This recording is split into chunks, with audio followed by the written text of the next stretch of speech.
जय श्री कृष्णा दोस्तों, जब श्री कृष्ण कंस वध के लिए राधा को छोड़कर वृंदावन चले गए तब राधा की जिंदगी ने एक अलग ही मोड़ ले लिया था। राधा का विवाह हो गया, लेकिन वह श्री कृष्ण के विरह में जीती और मरती रही। लेकिन राधा ने अपना व्यवहारिक जीवन ईमानदारी से निभाया। अपने सारे कर्तव्यों से मुक्त होने के बाद राधा अपने अंतिम समय में अपने प्रियतम कृष्ण से मिलने द्वारिका पहुंची। द्वारिका में उन्होंने श्री कृष्ण के 16,108 पत्नियों को देखा और उन्हें देखकर वह बहुत प्रसन्न हुई। जब कृष्ण ने राधा को द्वारिका में देखा तो वे उन्हें देखते ही रह गए। राधा और कृष्ण मन में ही एक दूसरे से प्रेम भरी बातें करने लगे। राधा के अनुरोध पर कृष्ण ने उन्हें एक देविका के पद पर नियुक्त किया। राधा द्वारिका में महल से जुड़े कार्य देखती थी और मौका मिलते ही श्री कृष्ण के दर्शन कर लेती थी। लेकिन राधा का मन अब द्वारिका में अशांत हो गया था। उन्होंने सोचा कि द्वारिका से दूर जाकर कृष्ण से आत्मिक संबंध स्थापित करेगी,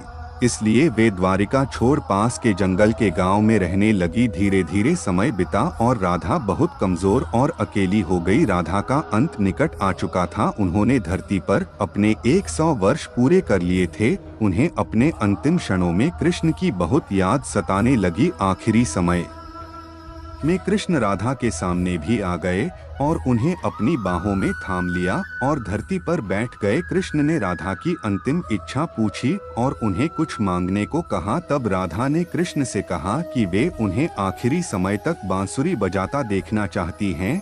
श्री कृष्ण ने अपनी बांसुरी निकाली और राधा के मुख से स्पर्श कराने के बाद और बेहद सुरीली प्रेम रस से भरी हुई मधुर धुन बजाने लगे। श्री कृष्ण ने दिन रात बांसुरी बजाई। बांसुरी की मधुर धुन सुनते सुनते और एक दिन राधा ने श्री कृष्ण की गोद में अपना जीवन त्याग दिया और हमेशा हमेशा के लिए कृष्ण से विलीन हो गई। अपनी प्रेमिका के मृत्यु श्री कृष्ण बर्दाश्त नहीं कर सके और उन्होंने अपनी बांसुरी तोड़कर वही झाड़ियों में फेंक दी और राधा की मृत्यु को लेकर फूट फूट कर रोने लगे। दोस्तों, उस दिन के से बाद श्री कृष्ण ने जीवन में कभी बांसुरी नहीं बजाई और श्री कृष्ण और राधा का प्रेम हमेशा हमेशा के लिए अमर हो गया। राधे राधे।